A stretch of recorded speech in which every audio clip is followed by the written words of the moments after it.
Danielle Lavallee here today to present on patient-reported outcome measures and implications for engaging patients with advanced heart failure. Danielle has important roles both on the grant that supports this Northwest Heart Failure Collaborative effort, and also as the medical director for patient-reported outcomes in the UW-Medicine Chief Medical Officers activity. So without further ado, Danielle. So I have no disclosures to report.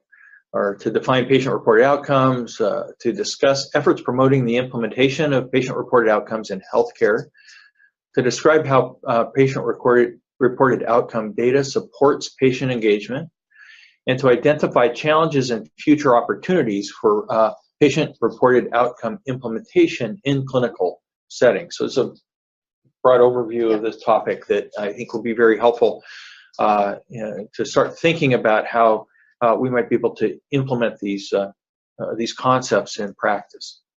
Thanks, Kevin, for the introduction. And as Kevin mentioned, I'm going to give a high-level overview about patient-reported outcomes and how they can be applied into clinical practice. I am going to touch on heart failure and cardiology care, but also look at some other ways in which patient-reported outcomes are being used across clinical care, just to give some other illustrative examples. So I always like to start, especially in diverse audiences, with what patient-reported outcomes are. I know in my role within the UW Medical Center and thinking about this, there's a lot of confusion about what is a patient-reported outcome versus what is a patient-generated answer or patient health questionnaire. Very similar concepts, but patient-reported outcomes really have a defined or have a very clear definition around the measures that are used to determine these outcomes. The terms that are used when we think about patient-reported outcomes often come out as functional status, health-related quality of life, general quality of life, and well-being. And with each of these, there's specific definitions, but broadly, these are looking at how patients function with regard to their health care, their mental health and well-being, and how that interplays between their personal life as well as their health in general. So what is different for PROs or patient-reported outcomes is clinician-reported outcomes and observer-reported outcomes. These terms are differentiated in terms of who is providing the information, how it's being interpreted. So patient-reported outcomes are really nice to complement the clinical information we typically use when we're looking at the information about a patient.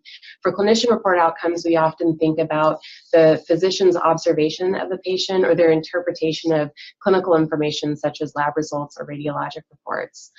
Separate from that are observer-reported outcomes, and we see a lot of this in pediatric care when you may have a parent, for example, reporting on behalf of a patient. And it's an important distinction to make in that you want to recognize that the information that's being provided is on behalf of somebody else. So it's their interpretation of how that individual may be doing. And there's certainly an appropriate application for all of these. It's just really distinguishing who's providing that information for the patient themselves. So what's the value of measurement-based care? I think, many of us are familiar with quality indicators, and similar for patient-reported outcomes. I would argue that these are concepts that are already infused in clinical practice. I can't imagine that there's one provider out there that doesn't often start a conversation with, how are you feeling today? Or tell me about how this new medication is working for you. What makes the patient-reported outcome measure different is it's a systematic way of capturing that information. Similar how we might look at tracking blood pressure over time, where you have a measure that's been developed to assess a certain aspect of health, so have patient-reported outcome measures, so that when you're capturing this information, you're asking it in a systematic way on a consistent basis, so that when you compare it over time, or even over provider or across clinics, that information has a standard way of being asked and a standard way of being compared. So at the core of it, we think about what's important between that patient and clinician relationship, and how do we look at that information from visit to visit to see how someone is doing with regards to their mental well-being or perhaps symptoms related to their condition. A provider might be interested in looking at across their patients. So, for example, in cardiology, maybe you've had a number of patients start a new blood pressure medication, and you want to understand across your panel of patients, how have they done on this new medication, as an example. Within clinics, you might use these measures to really understand how your clinic is performing, how your providers compare against each other in terms of their use of different measures, or how they're treating their patients and how they're responsive, both on clinical measures, but maybe perhaps on patient-reported outcome measures as well. Organizations are increasingly interested in this information because more often payers, both private and public, are looking to see this information as equally important as the clinical information often captured regarding the care that's provided. How are patients doing with regard to their reported function, to their reported mental well-being, et cetera.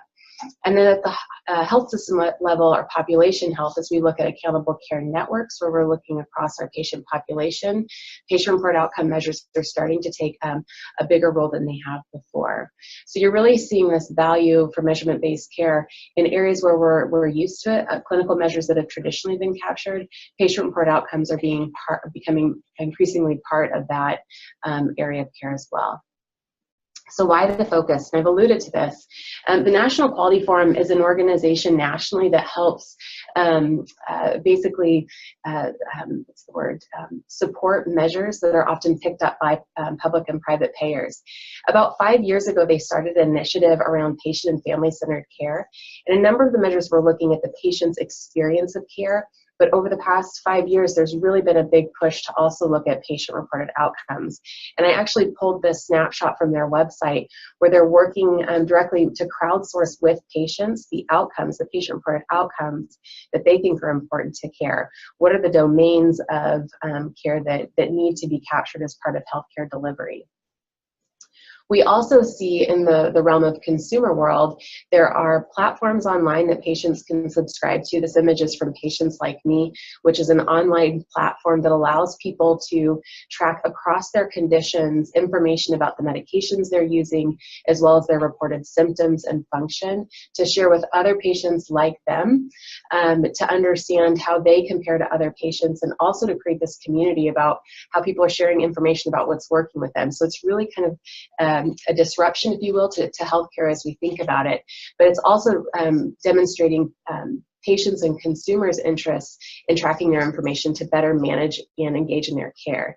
Patients Like Me is one platform. If you think about Fitbits, Apple devices, other trackers that people are using, both FDA approved as well as things that just come from the consumer market, it really is growing at an exponential pace.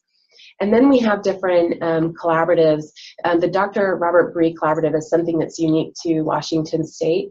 This is part of an initiative to really look holistically at measures for different areas of care. They do have some focus in cardiology, in total joint replacement, and spine fusion, where we're starting to see these expectations that patient-reported outcome measures are captured as part of good clinical practice, and they're working directly with payers to have these things taken up within the contractual requirements that are put into play with healthcare systems. So we're seeing policy initiatives, we're seeing things that are happening from the public themselves, payer mandates, et cetera, that are really driving the use of these measures.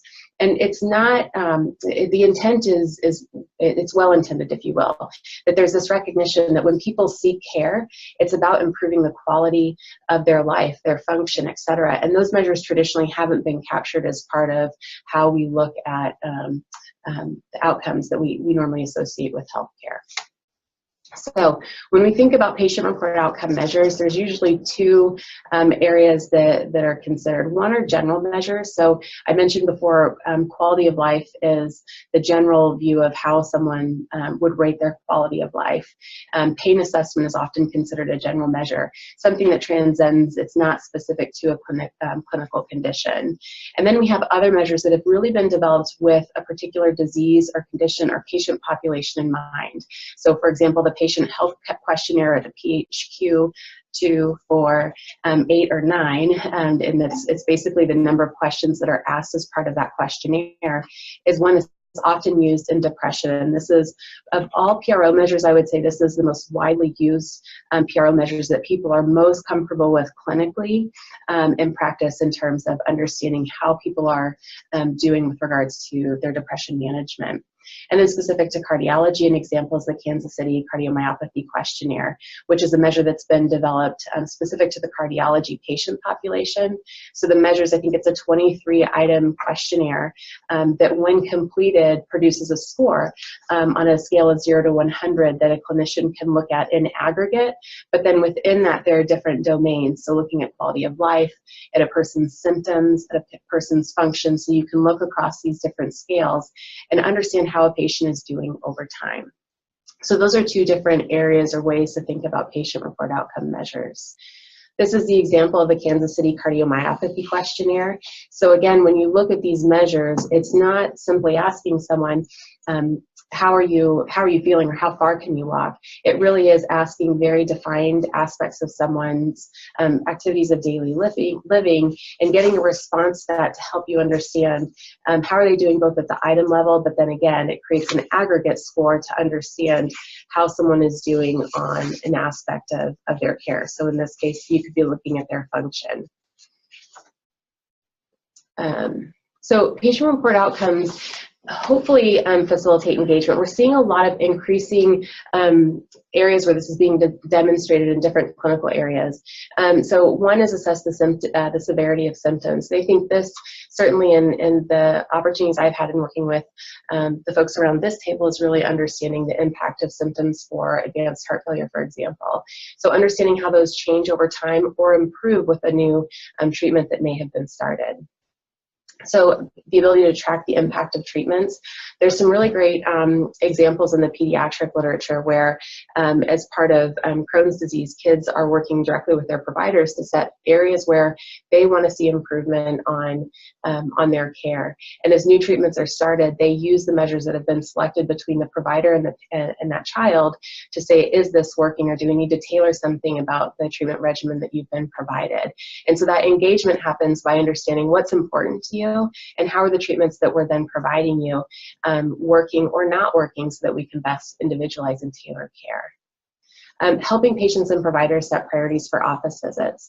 So if you think about measures that look at function, that look at depression, that look at other aspects of how someone is doing that can't be obtained through a traditional measure such as a blood pressure cuff, then you can see what things may be falling out of range and have a conversation with the patient of these, what are the things that you want to prioritize in our discussion today? So it gives you additional information to help drive and frame the conversation.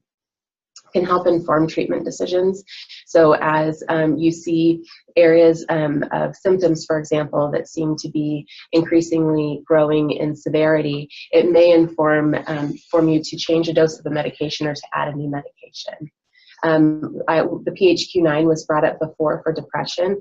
There is no clinical test to determine how depressed someone is, right? That is your anchor for making a treatment decision if you add a new medication or if you change the dose, for example, or start cognitive behavioral therapy if that's a better route for that individual. And then monitoring health and well-being. It's interesting, in talking with some providers, they look at patient-reported outcome measures as something that has to improve. And I think for some conditions that are progressive and may not get better, it really helps you understand what the trajectory of someone's condition is. So it's not that we always expect someone to be doing better on these measures, but to understand how are they changing over time and when might the next level of care be necessary. And then finally, there's this growing ability, and I'm focused on patient-reported outcome measures, but I think this element of patient-generated health data is increasingly and quickly becoming equally important, especially as digital or mobile health becomes a bigger part of our world and our healthcare world.